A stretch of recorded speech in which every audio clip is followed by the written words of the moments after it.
নমস্কাৰ বন্ধু-বান্ধৱীসকল আপোনালোকক education for Assam চেনেলটোলৈ প্ৰথমতে স্বাগতম জনাইছোঁ। ক্ৰাছ কোৰ্ছৰ ইংলিছৰ যিটো খণ্ড তাৰে আজি 2 নম্বৰ খণ্ডটোলৈ আহিছোঁ আৰু ইয়াতে আমি 30টা ইম্পৰ্টেণ্ট চিনোনিমছ অৰ্থাৎ সমাৰ্থক শব্দ আলোচনা কৰিম যিবোৰ পূৰ্বতে এনেকুৱা ধৰণৰ বিভিন্ন এক্সামত বহুবাৰ ৰিপিট হৈছে তো তেনেকুৱা ধৰণৰ অনা হৈছে যাতে আগন্তুক এক্সামত অহাৰ যথেষ্টখিনি সম্ভাৱনা থাকে তথা আপোনালোকৰ সুবিধা হয়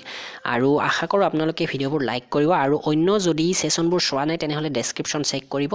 তাতে প্লেলিষ্টবোৰ পাই যাব আৰু লগতে আপোনালোকে ভিডিঅ'বোৰ পাৰিলে শেয়াৰ কৰিব আপোনালোকৰ বন্ধু-বান্ধৱীসকললৈ যাতে তেওঁলোকেও অসমীয়াতে এই ধৰণৰ কোৰ্ছৰ পৰা শিক্ষা ল'ব পাৰে আৰু আগন্তুক এক্সামৰ কাৰণে তেওঁলোকৰ প্ৰিপাৰেচন অসমীয়াতে কৰিব পাৰে তো আহক আমাৰ আজিৰ সেশনটো আৰম্ভ কৰোঁ। তো আজিৰ প্ৰথমটো হৈছে ইন্ট্ৰিপিড INTREPID ইয়াৰ অৰ্থ হৈছে ৰিজলিউটলি ফিয়াৰলেছ বা ডাউণ্টলেছ তো এই দুয়োটা চিনোনিমছ হিচাপে ৰাখিব পাৰে লগতে ইন্ট্ৰিপিড মানে আপোনালোকে গম পাব লাগিব এইটো হৈছে ফিয়াৰলেছ ডাউণ্টলেছ বা ৰিজলিউটলি ফিয়াৰলেছ তো অপচনত নাথাকে ডাউণ্টলেছ বা ফিয়াৰলেছ থাকিব তো এই দুটাৰ পৰা ইন্ট্ৰিপিডৰ চিনোনিম যোনটো দিয়ে সেইটো বিচাৰি উলিয়ালে আপোনালোকৰ হৈ যাব তো ইয়াৰ পিছতো চাব 2 নম্বৰটো একচুয়ালি ইয়াতে দুটা তিনিটাকৈ সমাৰ্থক শব্দ দিয়া আছে তো গোটেইকেইটা যদি মুখস্থ ৰাখিব পাৰে যথেষ্ট ভাল কথা আৰু আমি যদি প্ৰধান অৰ্থকেইটা জানো তেনেহলে সহজতে এইবোৰ বিচাৰি উলিয়াব পাৰিম আৰু এইবাৰটো চাব এব্ৰোগেট ABROGAT ইয়াৰ অৰ্থ হৈছে কি repel or do away with অৰ্থাৎ নিষ্প্ৰভাৱ কৰনা অৰ্থাৎ কোনো এটা কাম উচ্ছেদ কৰা বাদ কৰি দিয়া বা কেনসেল কৰি পেলোৱা তো এইটো কি এইটো একচুয়ালি ইয়াতে ৰিপিল বুলি কৈছে ৰিপিল এব্ৰোগেটৰ অৰ্থটোৱে হৈছে ৰিপিল কৰা এটা অধিকাৰ একচুয়ালি ফৰ্মেল এগ্ৰিমেন্ট যেটো ডাইৰেক্টলি এনেকুৱাকৈ নহয় যে কৰবাৰ পৰা আহি কোনো জান পেহচান নাই তেনেকুৱা ধৰণৰ কৈ বাতিল কৰা নহয় এটা ভাল ধৰণে এগ্ৰিমেন্ট হিচাপে কোনো এটা কাম বাতিল কৰা বা উচ্ছেদ কৰি পেলোৱা তো ইয়াৰ পিছতো চাব 3 নম্বৰটো DEFERENCE অৰ্থাৎ ডিফাৰেন্স এটো DEFERENCE ডিফাৰেন্স মানে হৈছে তো পাৰ্থক্য নহয় কিন্তু এটো পাৰ্থক্যটো হলে DIFF কিন্তু ইয়াতে কি আছে DEFE আছে তো এটো পোলাইট সাবমিশন এন্ড ৰেসপেক্ট বা ৰেসপেক্ট সন্মান কৰা ভাল ধৰণে সন্মান কৰা বিনম্ৰভাৱে সন্মান কৰা তেনেকুৱা ধৰণৰ বুজোৱা হৈছে ডিফাৰেন্স মানে 4 নম্বৰটো চাব কোভেনেন্ট COVENANT কোভেনেন্ট মানে হৈছে অনুবন্ধ কৰনা বা কন্ট্ৰাক্ট মানেটো নিশ্চয় বুজিয়ে পাইছে আপোনালোকে এগ্ৰিড বাই লিজ ডিড অৰ আদাৰ লিগেল কন্ট্ৰাক্ট অৰ্থাৎ কোনো এটা কাম ঠিকা লোৱা এগ্ৰিমেন্ট কৰা এটা কাম কৰিবলে এটা বন্ধনী কৰা যেটো চুক্তি কৰা বুলিও ক'ব পাৰে ইয়াৰ পিছতো চাব 5 নম্বৰটো অবনোসিয়াস OBNOXIOUS অবনোসিয়াস মানে হৈছে অপ্ৰিয় ঘৃণিত অৰ্থাৎ চিনোনিমছ কলে ডিসগাস্টিং হ'ব ডিসগাস্টিং মানেও ঘৃণিত যেটো বেয়া লগা কাৰোবাৰ কাৰণে অপ্ৰিয় হোৱা কোনো এটা বস্তু বা আনপ্লিজেন্ট হয় ইয়াৰ অৰ্থ এক্সট্ৰিমলি আনপ্লিজেন্ট অতি বেয়া পোৱা তো 6 নম্বৰটো চাব প্ৰলিফাৰেট PROLIFERAT proliferate মানে হৈছে সংখ্যা মে বঢ়না অৰ্থাৎ কোনো এটা বস্তু সংখ্যাত বাঢ়ি যোৱা বা পেদা কৰনা জন্ম দিয়াও হয় ৰিপ্ৰডিউস ৰেপিডলি ৰিপ্ৰডিউস কোনো এটা বস্তু পুনৰ উৎপন্ন কৰা খৰতকীয়াকৈ উৎপন্ন কৰা increasing rapidly in number multiply cause cell tissue structure এনেকুৱা ধৰণৰ কথা কোৱা হৈছে যেনে কোষ বা কোষৰ বিভিন্ন গঠনত সোনকালে বৃদ্ধি হোৱা তেনেকুৱা ধৰণৰ ক্ষেত্ৰত এইটো ব্যৱহাৰ কৰা হৈছে তো প্ৰলিফাৰেট মানে মেইনলি এইটো আপোনালোকে এইটো লিখিলে হ'ল যে ৰিপ্ৰডিউস ৰেপিডলি বা অন্য ধৰণৰ যদি মাল্টিপ্লাই থাকে হেতু অপচন টিক কৰিব লাগিব বা ৰিপ্ৰডিউস ৰেপিডলি হৈ যাব তো ইয়াৰ পিছতো চাব 7 নম্বৰটো কোৱা হৈছে পেৰাডক্স মানে হৈছে এনেকুৱা এটা বস্তু এনেকুৱা এটা কথা যেটো প্ৰকৃততে সত্য কিন্তু যদি চাই হেতু অসম্ভৱ যেন লাগিব বা মিছা লাগিব তো হেতুৱে কোৱা হৈছে পাজল লগা কাম এটা যেনে ইয়াতে ইংলিছত দিয়া আছে এ সিমিংলি এবসাৰ্ড অৰ্থাৎ খেলিমেলি থকা অৰ কন্ট্ৰাডিক্টৰি ষ্টেটমেন্ট যেনে পাজল বেংকৰ এক্সামত যিবোৰ পাজল আহে তেনেকুৱা ধৰণৰ হেৰিও কোৱা হৈছে অৰ্থ বুজোৱা হৈছে contradictory statement or proportion which when investigated may prove to be well founded or true এটা বস্তু দেখাত মিছাও লাগে এটা স্টেটমেন্ট বা কোনো এটা কথন মিছা লাগিব পাৰে কিন্তু যদি প্ৰুফ কৰিব চোৱা যায় প্ৰুফ কৰা হয় তেনেহলে হেতু সত্যই হয় তো এইটোৱে কোৱা হৈছে প্যাৰাডক্স বা পাজল তো অৰ্থটো পাজল লিখিলেই হৈ যাব ইয়াৰ পিছতো চাব 8 নম্বৰটো কলজেল কলজেল মানে হৈছে বিৰাট অৰ্থাৎ এনৰমাছ বিৰাট মানে ধৰিব পাৰিছে বৰ ডাঙৰ এক্সট্ৰিমলি লাৰ্জ অৰ গ্ৰেট অতি মহান বা এটো কোৱা হৈছে ইনৰমাছ কলজেল মানে enormous তো 9 নম্বৰটো চাব ইনসেপশন INCEPTION এটো কি কোৱা হৈছে ইংৰাজীত the establishment or starting point of an institution or activity কোনো এটা কাম বা কোনো এটা ইনষ্টিটিউটৰ কি starting point বুলি কোৱা হৈছে বা যেটো স্থাপন কৰাৰ সময় হেতু কোৱা হৈছে বা আৰম্ভ অৰিজিন বুলি ক'ব পাৰে ইয়াৰ অৰ্থটো অৰিজিন ইনসেপশন মানে অৰিজিন ইয়াৰ পিছতো চাব 10 নম্বৰটো গ্ৰেন্ডিউৰ GRANDEUR গ্ৰেন্ডিউৰ মানে হৈছে স্প্লেন্ডৰ and impressiveness especially of appearance or style বৈভৱ বুলি কৈছে জাকজমকীয়া বা বহুত মহান তেনুকা ধৰণৰ বুজোৱা হৈছে ম্যাগনিফিকেন্স ইয়াৰ সিনোনিমস গ্ৰেন্ডিউৰ ম্যাগনিফিকেন্স বা যেটো কোৱা হৈছে জাকজমকতা তো এইবাৰটো চাব 11 নম্বৰ যেটো আছে অকনমান জুম কৰি লৈছো ট্ৰেম্প TRAMP ট্ৰেম্প মানে হৈছে ডাইৰেক্টলি সিনোনিমস তো যদি চাও আমি ওয়ান্ডাৰাৰ WANDERER ভিখ মাঙ্গা বুলি কৈছে মানে মগনিয়াৰ কথাই কোৱা হৈছে যিয়ে খুসকাঢ়ি ফুৰে তেনুকা ধৰণৰ ব্যক্তি আৰু লগতে ইয়াতে এইটোৱে ভিখাৰী কোহুচাই a person who travels from place to place on foot এগৰাকী ব্যক্তিয়ে ইঠাইৰ পৰা হিঠাইলৈ খুসকাঢ়ি যায় in search of work or as a vagrant or beggar কোনো কাম বিচাৰি বা নিজৰ জীৱন নিৰ্বাহৰ কাৰণে বা কোনো বস্তু খুজিবলে খাবলে তেনুকা ধৰণৰ কোৱা হৈছে ট্ৰেম্প TRAMP ডাইৰেক্টলি হয় এটো WANDERER ওয়ান্ডাৰাৰ অৰ্থাৎ সিনোনিমস বুলি কোৱা হৈছে তো ইয়াতে 12 নম্বৰটো চাব এনুকা ধৰণৰ সিনোনিমস একচুয়ালি ট্ৰেম্পৰ সিনোনিমস আৰু অন্য আছে কিন্তু আমি যেটো জানিব লাগে পূৰ্বতে যেটো এক্সামত আহিছে তেনুকা ধৰণৰ হলে ওয়ান্ডাৰাৰটোৱে হ'ব 12 নম্বৰটো চাব কনসাইন CONSIGN ডাবলে কনসাইনি হ'ব একচুয়ালি কনসাইনি মানে হৈছে মাল পানেৱালা নমিনি বুলি কওঁতে নিশ্চয় গম পাইছে the person or company to whom goods or documents are officially sent or delivered হেগৰাকী ব্যক্তি বা কোম্পানী যিটোলৈকে কোনো ডকুমেন্টস বা অফিচিয়েল ডকুমেন্টস ডেলিভাৰ কৰা হৈছে পঠিওৱা হৈছে তেনুকা ধৰণৰ হুচুৱা হৈছে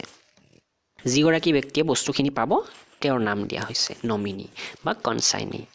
13 নম্বৰ চাব ইনফেচুৱেশ্যন INFATUATION ইনফেচুৱেশ্যন মানে হৈছে সন্মোহ বা পেশন তো ইয়াতে ইংলিছত এইদৰে আছে an intense but short lived passion or admiration for someone or something short lived passion কম সময়ৰ কাৰণে এটা পেশন যেটো এগৰাকী ব্যক্তিক অভিনন্দন জনাবলে কৰা হয় তো হেতুৱে হৈছে ইনফেচুৱেশ্যন বা পেশন ইয়াৰ অৰ্থটো এনেকুৱাকৈ ক'ব পাৰে বিমোহিত কৰা বা সন্মোহিত কৰি পেলোৱা ভাল কিছুমান বস্তু দেখুৱাই এগৰাকী ব্যক্তিক লোভান্বিত কৰা বা তেনে সেই বস্তুটোৰ প্ৰতি আসক্ত কৰি পেলোৱা তেনুকা ধৰণৰ হয় তো ইয়াৰ পিছত চাব বিউটিফুল তো বাৰু সকলোৱে জানে BEAUTIFUL বিউটিফুল মানে কি pleasing the sense or mind aesthetically সুন্দৰ হ্যান্ডসাম বিউটিফুলৰ সিনোনিমস হ'ব ডাইৰেক্টলি ক'বলৈ গ'লে হ্যান্ডসাম 15 নম্বৰটো চাব মোমেন্টাস তেনুকা ধৰণৰ অন্য এটি শব্দ ওয়ান ওয়াৰ্ড সাবস্টিটিউশনত যোৱা 1 নম্বৰ সেশনটোত আমি আলোচনা কৰিছো of great importance or significance specially in having a bearing of future events যেটো কোৱা হৈছে সকলোতকৈ মহত্বপূৰ্ণ সকলোতকৈ গুৰুত্বপূৰ্ণ মোমেন্টাস মানে ইম্পৰ্টেন্ট হয় যেটো ওয়ান ওয়ার্ড সাবস্টিটিউশন পাইছিলো হেতু আমি মোমেন্টাম পাইছিলো হেতু হৈছে অতি কম সময়ৰ কাৰণে থকা কিন্তু মোমেন্টাসৰ অৰ্থটো অকনমান বেলেগ মানে ইয়াৰ অৰ্থটোৱে সম্পূৰ্ণ বেলেগ হৈ যায় এই ক্ষেত্ৰত খেলিমেলি নলগাব মোমেন্টাস মানে অতি গুৰুত্বপূৰ্ণ ইম্পৰ্টেন্ট 16 নম্বৰটো চাব কুইভাৰ QUIVER কুইভাৰ মানে হৈছে কাপনা অৰ্থাৎ কপা ট্ৰেম্পল ট্ৰেম্বল একচুয়ালি কপি থকা Tremble or shake with a slight rapid motion. খৰতকীয়াকৈ কপি থকা ভয় খোৱা এনেকুৱা ধৰণৰ কৈছে a slight trembling movement or sound but especially one caused by a sudden strong emotion. হঠাৎ কোনো ধৰণৰ বেজাৰ লাগিলে বা কোনো ধৰণৰ ইমোশনৰ দ্বাৰা যেতিয়া ভয় খাই কপা যায় হেতুকে কোৱা হৈছে কুইভাৰ বা ট্ৰেম্বল ইয়াৰ পিছতো চাব Adulation, ADULATION. Adulationৰ synonyms to হ'ব directly চাবলৈ গ'লে flattery বা চাপলুচি হিন্দীত হে চাপলুচি কিন্তু ইয়াৰ অসমীয়া অৰ্থটো কি বাৰু অসমীয়া অৰ্থটো প্ৰথমতে ইংলিশটো ক'লো excessive admiration or praise যেটো অতিকৈ বেছি admiration কৰা মানে কি কৈছে অতি বেছি praise কৰা অতি বেছি ভক্তি কৰা বা অতি বেছি ভাল পোৱা দেখুৱা বা বহুত বেছিকৈ কি কৰা প্ৰশংসা কৰা তাৰ অৰ্থটো কি হয় গৈ তোখামুত কৰা চাপলুচি বা তোখামুত কৰা যেটো ইংৰাজীত কোৱা হৈছে ফ্লেটাৰী বা এডুলেশ্যন বুলি কোৱা হৈছে অৰ্থাৎ তোখামুত কৰা 18 নম্বৰটো চাব কন্টেম্পলেশ্যন মানে হৈছে মেডিটেশ্যন মানে কি এটো নিশ্চয় গম পাইছে চিন্তা কৰা বা মাইন্ডটো ঠাণ্ডা কৰি ৰাখিবলৈ এটা প্ৰক্ৰিয়া the action of looking thoughtfully at something for a long time meditation কৰা বা কন্টেম্পলেশ্যন ডিলিজেন্ট 19 নম্বৰটো DILIGENT ডিলিজেন্টৰ সমাৰ্থক শব্দ হৈছে ইন্ডাস্ট্ৰিয়াছ মানে নিশ্চয় বুজিয়ে পাইছে যেটো কোৱা হৈছে হিন্দীত মেহনতি কষ্ট কৰা ইন্ডাস্ট্ৰিয়াছ ব্যক্তি উৎসাহী ব্যক্তি তেনুকা ধৰণৰ হসুৱা হৈছে 20 নম্বৰটো চাব একচুয়ালি সেশনটো অলপ দীঘল হৈ গৈছে অলপ লাহে লাহে কোৱা যেন হৈছে আৰু বেছি ব্যাখ্যা কৰা যেন হৈছে তাৰ কাৰণে ক্ষমা কৰি দিব মই কম সময়ত শেষ কৰিবলৈ চেষ্টা কৰিম এতিয়াৰ পৰা সেন্সুৰি CENSURE আৰু আপোনালোকে কমেন্ট কৰিব দীঘলীয়া কৰিলে ভাল পায় অৰ্থাৎ বেছিকৈ ব্যাখ্যা গঢ়ালে ভাল পায় নে ডাইৰেক্টলি অৰ্থবোৰ কৈ গলে ভাল পায় ডাইৰেক্ট অৰ্থ কলেও মই যিমানখিনি পাৰি বুজি পোৱাকৈ কম বাৰু সেন্সুৰ মানে হৈছে নিন্দা ক্ৰিটিসাইজ কৰা তোখামুত কৰা ক্ৰিটিসাইজ কৰা অকনমান বেলেগ বাৰু তথাপিও সেন্সুৰ মানে হৈছে নিন্দা কৰা বা ক্ৰিটিসাইজ কৰা ইয়াতে ইংলিশত ক'বলৈ গ'লে express severe disapproval of someone or something specially in a formal স্টেটমেন্টত কি কৰা ভাল নাপাও বুলি কোৱা বা বেয়া হোৱা বুলি কোৱা তেনুকা ধৰণৰ কোৱা হৈছে 21 নম্বৰটো চাব ফেটেল ফেটেল কজিং ডেথ ঘাতক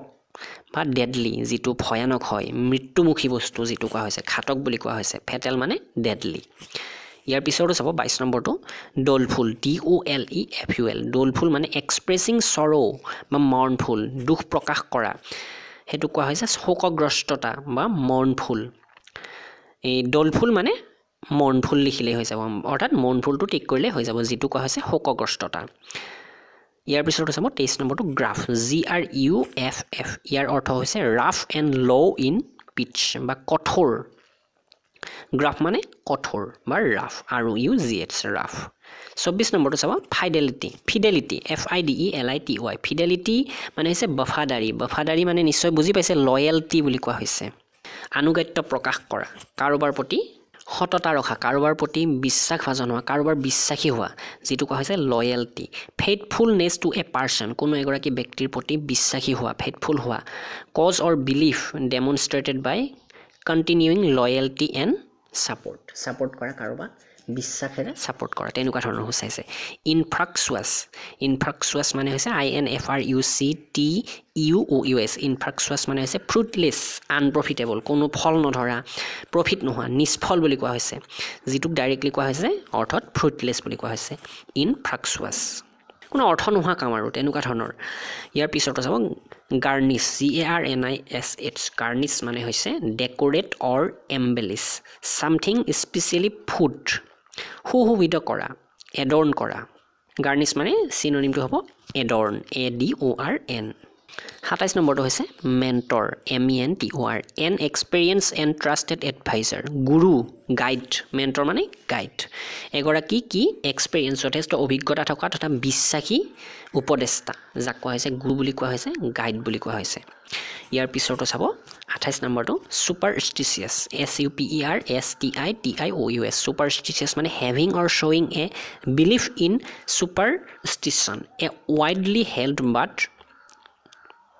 irrational belief actually ইয়াৰ তলৰখিনি এই পিকচাৰটোত নাই তো মই আপোনালোকক কৈ দিছো সুপাৰষ্টিচিয়াছৰ অৰ্থটো হৈছে অন্ধবিশ্বাসী যিয়ে বিশ্বাস কৰিবলৈ টান পায় বা ফুলভাৱে বিশ্বাস কৰে তো হেতু কোৱা হৈছে ইৰেচনেল ইয়াৰ যদি সিনোনিমছ আহে তেনেহলে ইৰেচনেলটো নিশ্চয় থাকিব বা অন্য ধৰণৰ থাকিব অসমীয়াটো আপোনালোকে গম পালে নিশ্চয় ইংৰাজীটো গম পাব সুপাৰষ্টিচিয়াছ ইৰেচনেল IRRATIONAL ইৰেচনেল 29 নম্বৰটো চাব ৰেভেন্স RAVAGE ৰেভেজ একচুৱেলি RAVAGE ৰেভেজৰ চিনোনিমছ হ'ব ডেমলিছ অৰ্থাৎ cause severe and extensive damage যথেষ্ট পৰিমাণে কি কৰা ডেমেজ কৰা বস্তুটো বেয়া কৰি পেলোৱা দ্য ডিষ্ট্ৰাকটিভ এফৰ্টছ অফ সামথিং কোনো এটা বস্তু ধ্বংস কৰাৰ কাৰ্য যেটো হৈছে বিধ্বংস ৰেভেজ ডেমলিছ আৰু লাষ্টটো হৈছে সাকসেসিভ SUCCESSIVE সাকসেসিভ ইয়াৰ চিনোনিমছটো হৈছে কনজেকিউটিভ एक के बाद एक आने वाला अर्थात एटार पिछत एटाকৈ আহি থকা সাকসেসিভ মানে হেতু হৈছে ফলোইং ওয়ান এনাদাৰ অৰ ফলোইং আদাৰ্স কনজেকিউটিভ তো আজি এইকেইটাই আছিলে 30টা ইম্পৰ্টেন্ট সিনোনিমছ তো এনেকুৱা ধৰণৰ প্ৰশ্ন যিহেতু আগতে আহিছে সেই কাৰণে মই এইকেইটা আপোনালোকৰ কাৰণে আগবঢ়ালো আগন্তুক এপিডিসিএলৰ এক্সামত হয়তো আহিব পাৰে অসম পুলিচ বা এসএসসি বা অন্য এক্সামৰ কাৰণে আপোনালোকে এইবোৰ চাই ল'ব পাৰে তো আপোনালোকে নিশ্চয় গমে পায় কম্পিটিটিভ এক্সামত কিমান ধৰণৰ প্ৰশ্ন আহিব পাৰে তো সেশনটো নিশ্চয় লাইক কৰিব আপোনালোকৰ বন্ধু বান্ধৱীসকললৈ শেয়াৰ কৰিব চেনেলটো সাবস্ক্ৰাইব যদি কৰা নাই কিবা কাৰণত তেনেহলে সাবস্ক্ৰাইব কৰি বেল আইকনটো দবাই ৰাখিব এনেকুৱা ধৰণৰ জিকে ৰিজনিং ইংলিছ আদি তাৰোপৰি মেথছৰো লেসন ইয়াতে পাব পাই থাকিব আপোনালোকে আগন্তুক ধন্যবাদ